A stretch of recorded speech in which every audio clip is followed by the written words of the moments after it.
The Libyan Political Dialogue Forum, which brings together players from all sides of the political divide, has failed to reach an agreement on the constitutional foundation for the planned December elections. This happened despite efforts by the UN support mission in Libya to get their sides to agree on the way forward. The rival sides were represented in a recent virtual meeting focused on setting the criteria for candidates who would run for parliament or the presidency, but could not agree on the issue. Adel Mahrouri has more details. The United Nations support mission in Libya is frustrated by the Libyan Political Dialogue Forum after participants in the August round of talks failed to reach an agreement over the legal regulations needed for the December elections. UNSMIL criticized the LPDF members. On its Twitter account, the UN body said that the forum's members, quote, often propose ideas and solutions that deviate from the roadmap. They often follow their partisan and particular interest instead of working for compromises in line with the roadmap. Some parties wanted to hold only parliamentary elections while delaying the presidential election to a later date.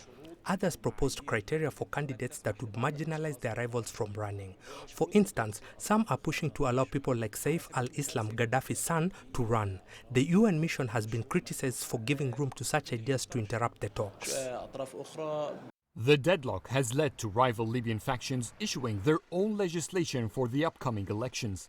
Libya's eastern-based parliament speaker Aqila Saleh says his body will continue discussing an election law as they are keen to hold the polls in time as agreed, that is by the end of the year.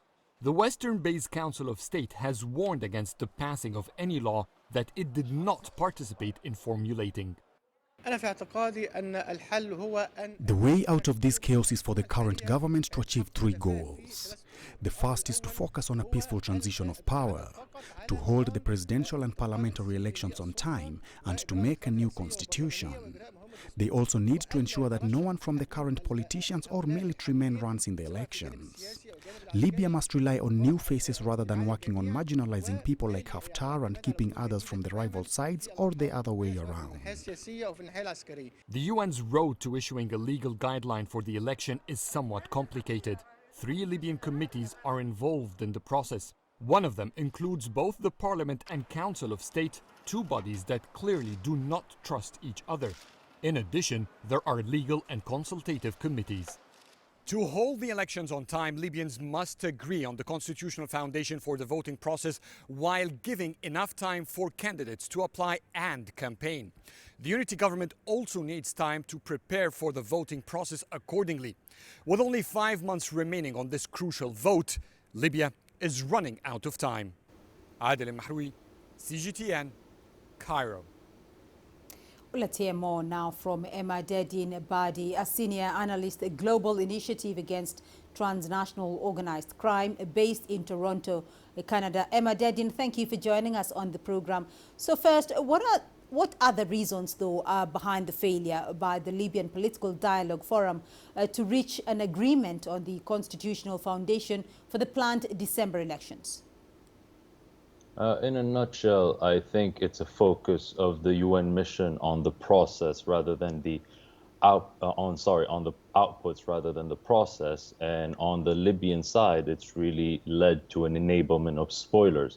So if you look at the 3 tracks that we have from a security standpoint, the focus was on having a joint committee to cement the ceasefire, but not really on how that ceasefire would be cemented, how the security arrangements would work, how the military would be unified. From an economic standpoint, same thing. There's an acknowledgement that Libya's economy needs to be overhauled, but no really focus on how that should be done, and most importantly, how the former dynamics that led to the war are not allowed to be replicated once more.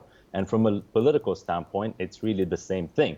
So there's been no clear political compact nor clear enforcement mechanisms on the enforcement of the LPDF roadmap.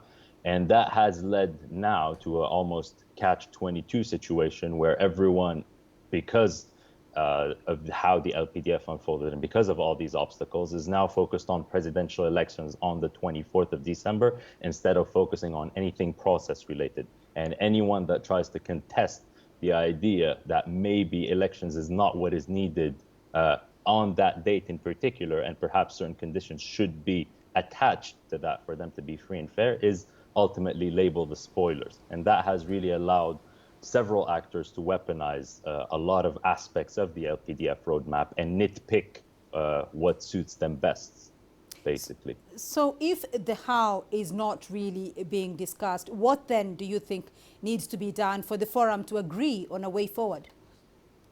At the moment, there are effectively two sides. One side, which is Haftar, which is weaponizing the date of the elections, and his allies are really essentially creating a dynamic whereby he'd be allowed to run regardless of what his past role as a proven spoiler has been. And then on the anti-Haftar side, the actors that are arguing essentially against him are leveraging some of the most important issues of state building in an attempt to sideline him. So they're actually arguing about the constitutional aspect of things, arguing that the military should be unified, arguing that reconciliation should be prioritized, which are all genuine issues, but it's just that their relevance is diluted by them only utilizing these issues in order to sideline him as a persona. So they're effectively not prioritizing those in reality, but merely using them as tools to perpetuate the status quo. So if the deadlock is to be broken, these two kind of coalitions effectively need to be sidelined, or international pressure needs to be exerted upon them. All right, Imade Badi joining us there via Zoom. Thank you.